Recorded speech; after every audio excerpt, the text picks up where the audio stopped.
Onryō are ghosts who were wronged in life and returned as vengeful spirits to wreak havoc on the living and obtain revenge. Driven by hatred, these spirits are insanely lethal and usually only need a moment of striking to kill off their targets. They don't wield fancy weapons. They use their spite and hands to kill their targets. To get to their targets, they have great mobility and can even teleport or phase from one area to another area pretty much instantly. And no one is safe from these spirits, especially if you wronged them when they were still alive. Well, if you did, good luck out there. These are 12 unfortunate individuals that wronged the spirit in some capacity when she was still alive, and today she will take revenge on these individuals by striking them and killing them off one by one. But first we need to understand the setup of the evil spirit. As we know from the references that we have, the evil spirit doesn't have weapons. So the only weapon class that we can use is probably the fist class to get an accurate representation of the evil spirit, as it's the most representative of just using your hands to kill things. It is as easy as that. And we know she isn't a boxer either, so we need to use a fist weapon that can give us the most damage in just one attack essentially. And this is going to be the Guitar, considering it's a fist weapon that has pierce attacks, is in fact infusible, but also gets high AR as an infusible weapon with the pierce type of damage. The fact that it's infusible means we can really push its damage over the roof. Now the evil spirit doesn't wear much, just a dress essentially, and yes, I checked every single armor piece in the game to get the best match, and I ended up with the Godskin Apostle robe. It really fits this aesthetic in my opinion. Since we don't really wear armor and are so light with this setup, this brings me to my next point, talismans. Since we're so light, we can use the Blue Dancer charm, and according to this post on Reddit, you can basically get bonuses until your equip load is 30.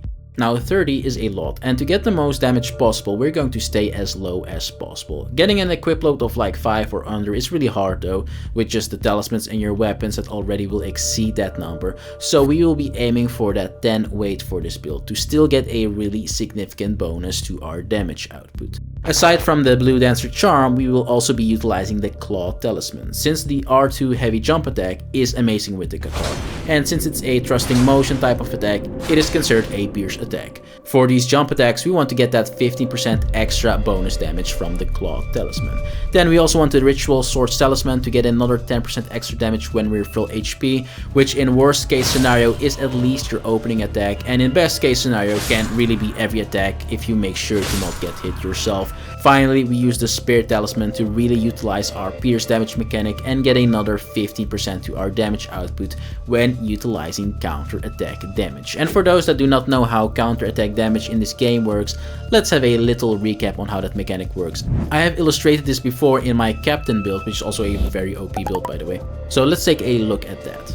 So when you actively see them engaging in an attack animation, and you hit them in that very same moment, you will get a bonus to your attack. This talisman boosts this very specific interaction even more. This specific interaction is called a thrusting weapon counterattack damage situation.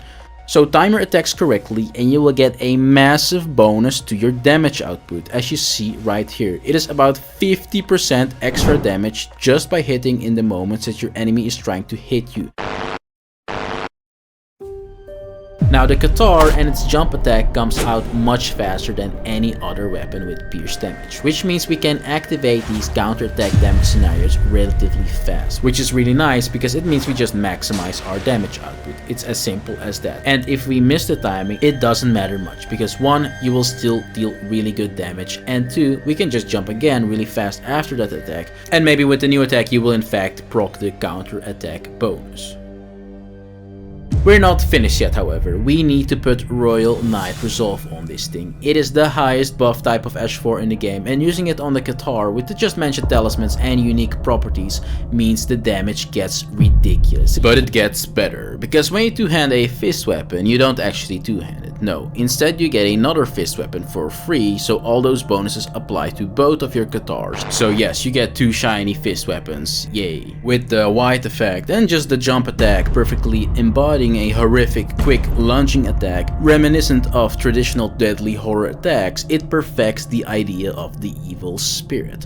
Since we are in the light load category, we can then also move around really quickly, and as you can see here, combining that with the deadly attack from the spirit takes care of a lot of things pretty much instantly, and that is exactly what we want. It can straight up one-shot a lot of bosses in the game, especially if you make sure to hit them when they're trying to attack you as well, as was just illustrated with the counter-attack damage mechanic. And if it doesn't one-shot them, it doesn't really matter anyways, with how flexible and quick the Katar jumping heavy attack comes out anyways. The DPS is overall very high, and it's usually only a matter of a few hits to kill off the target. What makes this setup even better is that it's also a very stat efficient setup. So for our Flask of Wondrous Physic, get the Dexterity Not Crystal tier as well as the Fate Not Crystal tier. This will give us 10 levels in both stats, which is really nice, and then leads into this beautiful stat distribution at only level 125. Yes, we are fully soft-capped on Vigor, which is nice because you will be trading hits when you go for those counter-attack damage scenarios, as naturally when your opponent is attacking you and you're attacking them at the same time, well, it is safe to say you have a risk of getting hit yourself. So 60 Vigor, then we also want to get 80 Dexterity from our stats and our Flask like this. The Katar skills the best with Dexterity, by the way, so you definitely want to infuse the Katar with the Keen Affinity and make Dexterity our main stat. With 80 Dexterity, we are then also fully soft cap on that stat. Then we still have room for getting 25 Fate, which means we can use Golden Vow and Flame Grant Me Strength to buff our damage even more. You don't really need Mind with this build, since Royal Knight Resolve is the only thing in combat that requires FP and is very cheap. So put the remaining points in Endurance like this to get some more stamina, and with the stat distribution, either the Warrior or the Samurai will be the best pick for this build. But as you see from the rankings, the difference are minimal anyway, so whatever you want, you can go with it really. If you don't care about the team, then I would recommend to get the Raptor's Black Feathers for another 10% damage increase to our jump attack, and your head, legs and gauntlet pieces with heavier armor pieces to get decent defenses and go over that 51 poise threshold so you can resist interrupting hits. I didn't bother with any of that, I'm just wearing this thing, that is how cool I am, yes. Either way, even though the armor isn't fully optimized in my specific case, it is not that important because you will see that the damage that we did is still absolutely bonkers, and the idea behind this build is the most important aspect of the build. So whether you want to go for the team or really optimize your armor pieces, that is up to you.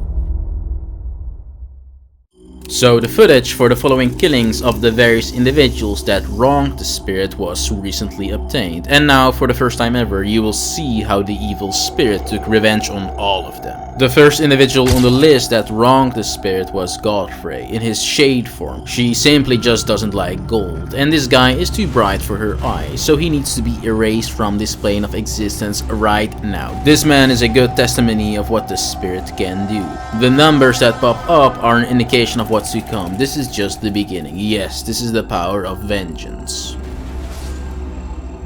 Next up is Morgott. Morgott wronged the spirit on the 2nd of February 1992. As Morgott was traveling home after a long day of working, he was commuting in the train. It was peak hours, however, and as a result, the train was filled to the brim with passengers. There was only one seat left in the entire train, right next to Morgott. That day, the spirit, still alive, was traveling home as well, looking for a seat to sit on, and after crawling through the entire train basically to conveniently find said spot, she asked Morgott politely, "Can I sit there?" Morgott, however, said no. He wanted to keep the seat all for himself so he could put his luggage on it, and that day the spirit was wrong. It is time for vengeance. Immediately, right off the bat, we hit Morgott so hard that he ends up having a midlife crisis. After that, it's only a matter of 2 more hits to kill off Morgott, and it essentially ends up being the easiest fight of our life. This is a perfect illustration of why you should never treat others in a way you don't want to be treated yourself. The fire giant wronged the spirit 2 days before she died. The fire giant and the spirit go way back. They went to the same school as teenagers, and the spirit wanted to have a little reunion 15 years later, so she invited the fire giant to her house. But see, the fire giant is just a very clumsy individual. Everywhere he goes, he sets everything ablaze, and so upon arrival, he accidentally set the spirit's house ablaze. That day, the spirit was wronged, and it is time for vengeance, and you are already seeing how hard the spirit is hitting the fire giant, essentially with such force that his entire HP bar is getting reduced like it's nothing, and everything after that is history, really. Massive hits, big numbers, you know how it goes. The Godskin Duo wronged the spirit 4 months and 7 days before she died. It was purely coincidental, really. The spirit accidentally bumped shoulders with the big-boned individual while walking on the streets. See, the big-boned individual took pretty much all the width of the street. As a result, both Godskins insulted her, telling her she can never be as powerful as them, she's weak, not a fighter, and instead told her off, saying she should go and play with her Barbies. Her feelings were hurt that day, and that day the spirit was wrong. It is time for vengeance. Now the reality is the spirit is much stronger than the Godskin Duo, and the footage that was obtained from their killing after the spirit found them years later is the best evidence to support said claim, as you can see with your eyes right now yourself. Look, the Sentinel thing is just too weak. There is no background story. The spirit never had a previous encounter with him, but nonetheless she felt like obliterating this guy anyways, and whatever she wants to happen, well, that happens. He's just a little snack and warm up for the next fight. But to be honest, the next fight is a little snack in itself for the spirit. The Beast Clergyman, or rather Maliketh, wronged the spirit approximately 5 years before her death. They met each other at a party of a mutual friend, and Maliketh had, like always, used a bit too much of the good stuff, making him completely bounce out of control. This led into Maliketh ruining the party completely, and he started to fight everyone, including the spirit. She got an elbow to the eye that day, and that day the spirit was wrong. It is time for vengeance. Look, Gideon is a cautionary tale. See, Gideon didn't like this video and never subscribed to the channel, which resulted into the spirit, which is a big fan of this channel, to feel wronged. Maybe there's a lesson to be learned there. Hey, don't look at me, I don't know. Now it is time for vengeance. Gideon goes down as fast as something that goes down very fast. We can completely bully Gideon, as our attacks not only pack a good punch, but they also stagger him. And the poor guy has no chance whatsoever, really. It is an easy win. Versus a lot of the humanoid type of enemies in the game, you can completely just chain stagger them essentially if they don't die to the big burst anyways, which is always a big bonus for any build. Commander Niall wronged the spirit 9 weeks and 7 days before her death. Wait, that's just 10 weeks. What Niall did was very rude. They met each other in the McDonald's, while the spirit, still alive and well, very happy, ordering, Niall and his goons were really drunk and taking over the entire place. They were shouting in the background so hard that they were drawing all the attention, and this led to the lady trying to take note of the spirit's order, not hearing what she said at all. So the spirit had to repeat her entire order yet again, and that day the spirit was wronged. It is time for vengeance. Niall, upon their second meeting, however, never really had a chance, with him also being weak against spear damage. Let's just say the spirit was heavily favored in the fight. Godfrey in his actual form, and by extension Hourah, wronged the spirit 4 months and 6 days before her death. Having a bad experience the day prior with certain other individuals, that day was hopefully going to be a good day for the spirit, and she and Godfrey were actually good friends. Prior to the incident, they visited each other all the time, and he personally hired her to take care of his young cat while he was doing Elden Lord things. That day, the cat, however, sharded all over the spirit. Godfrey forgot to tell the spirit that his cat wasn't litter trained yet, and that day she was wronged, and it is time for vengeance. This fight is a classical form of the Gideon, with the Gideon applying to Godfrey and Hourah because the spirit makes quick work of this fight, and it is an important lesson. Always litter train your cat before you let others play with them.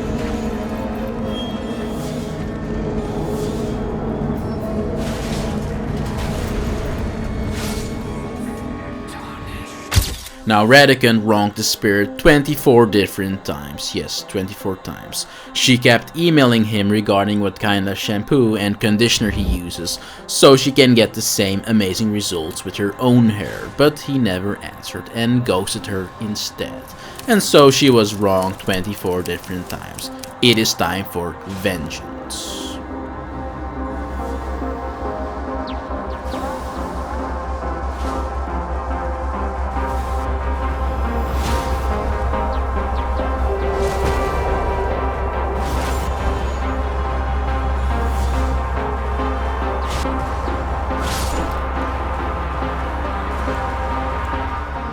Look, the Elden Beast is in my opinion the worst fight in this game. It is such a boring fight and the definition of not fun. The fact that this is supposed to be the final boss fight in this game is such an anti-climax. Let me know in the comments if you agree. So for this one I got wronged by needing to do this fight for every video I've done since Elden Ring's launch, and it is time for personal vengeance.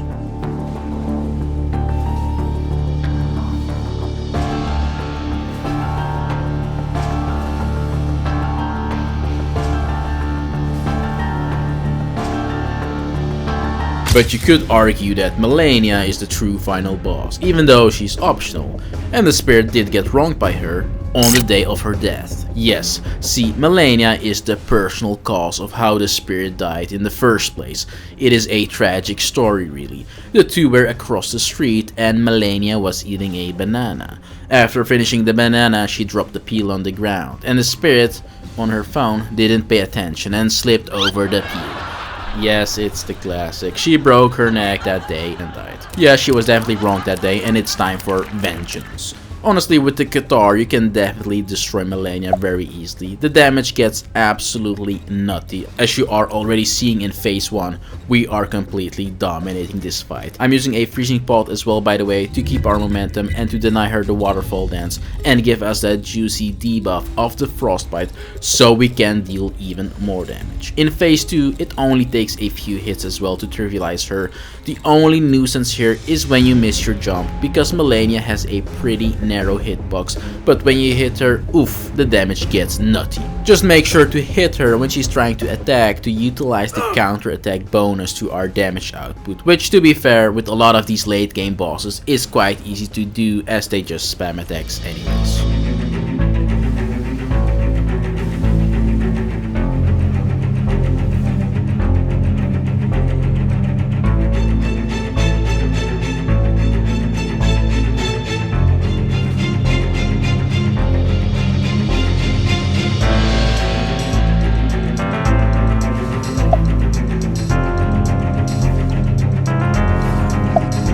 And with that, we finish the game. Got our revenge in style, and the evil spirit can now be laid to rest. The evil spirit might be easy from a design philosophy. You jump, you attack, you kill. But sometimes you have to go with efficiency to get the best results. And it's very fun, because getting big numbers in succession and making quick work of fights is always fun. Why make things more complex than needed when you have a setup like this in a game that can trivialize anything at any time anyways? And what is better revenge than to do it in the most efficient way?